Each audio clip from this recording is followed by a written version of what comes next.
Hello brother, ఆయన ఏం చేస్తుంటారు? నేను డ్రైవర్ అన్న. ప్రజెంట్ ప్రభుత్వ యొక్క పరిపాలన ఎలా ఉంది ఆంధ్రప్రదేశ్లో? ప్రభుత్వ పరిపాలన అయితే బాగానే ఉందన్న. అంటే ఏమేమి ఎలా ఉంది, ఏం పథకాలు వస్తున్నాయి చెప్తారు?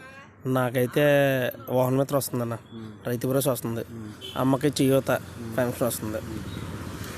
మరి జగన్మోహన్ రెడ్డి గారు నవరత్నాలు ప్రయత్నించారు, అన్నీ వస్తున్నాయి పేద ప్రజలకి. నా వరకు వస్తున్నాయన్న. అంటే నా వరకు నాకు బాగానే వస్తుంది. మరి మిగతా విషయాలు అనేది నాకు అంటే అర్హత ఉన్న వాళ్ళందరికీ ఇస్తున్నానని చెప్తున్నారు కాబట్టి నా వరకు అయితే బాగానే వస్తుంది. ఇంతకుముందు కంపేర్ చేసుకుంటే ఇప్పుడు కంపేర్ చేసుకుంటే జగన్ గారు పార్టీని చూసి ఇస్తున్నారా పథకాలు, లేకపోతే పేద ప్రజలందరికీ ఇస్తున్నారా? అన్న ఒక్క విషయం తీసుకుంటాను నేను, మరొక విషయం అయితే నేను మాట్లాడదలుచుకోలేదు. ఒక పెన్షన్ అన్న, ఒకప్పుడు మా తాతకు పెన్షన్ వచ్చేది, మా అమ్మకు పెన్షన్ వచ్చేది. అదే సచివాలయం దగ్గరికి వెళ్ళి 2 రోజులు 3 రోజులు కూర్చొని ఉండేవారన్న. ఈ రోజు అయితే ఉదయాన్నే తెల్లవారుజాము 5 గంటలకి తలుపు తట్టిస్తున్నారన్న. జగన్మోహన్ రెడ్డికి అయితే యాట్సప్ చెప్పాలా ఈ విషయంలో. వాలంటరీ వ్యవస్థ ఎలా ఉందంటారు? వాలంటరీ వ్యవస్థ అంటే పెన్షన్ విషయంలో, పథకాల విషయంలో కరెక్ట్గా ఉంది.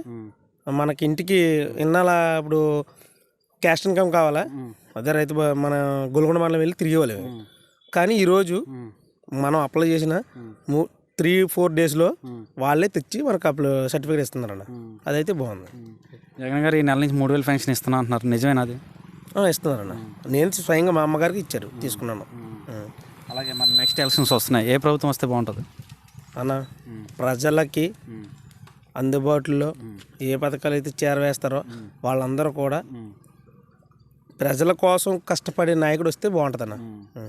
మరి అలాగే నెక్స్ట్ డెవలప్మెంట్ ఏం చేయలేదు అంటున్నారు ప్రతిపక్షం వాళ్ళు, నిజంగా డెవలప్మెంట్ చేయలేదా? అవుతుంది, డెవలప్మెంట్ జరిగిందన్న, కానీ తెలియట్లేదు అంతే. ఏమేం జరిగాయి చెప్తారు ఒకసారి? రైతు భరోసా ఉంది మా ఊర్లోనే, విలేజ్ కిలింగ్ ఉంది, సచివాలయం ఉంది, అంతే.